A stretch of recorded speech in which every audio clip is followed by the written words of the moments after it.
નમસ્કાર, મારું નામ સોલંકી કિસ્મત છે. મારી શાળાનું નામ શ્રી તાલુકા શાળા નંબર 3 છે. હું ધોરણ 6 માં અભ્યાસ કરું છું. મેં આજે પ્રોજેક્ટ બનાવ્યું છે જેનું નામ છે લાઇટ પ્રોજેક્ટ. તેની સાધન સામગ્રી એક બેટરી, એક સોકેટ અને એક લાઇટ. તે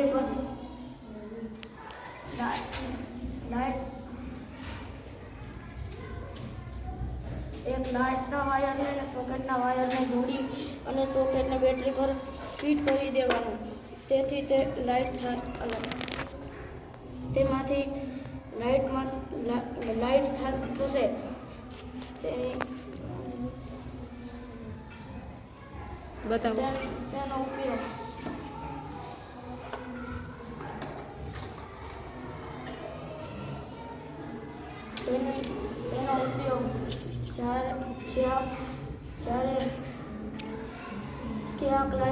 જ્યારે ઘરમાં લાઇટ ના હોય ત્યારે આ પ્રોજેક્ટ મદદરૂપ થાય છે.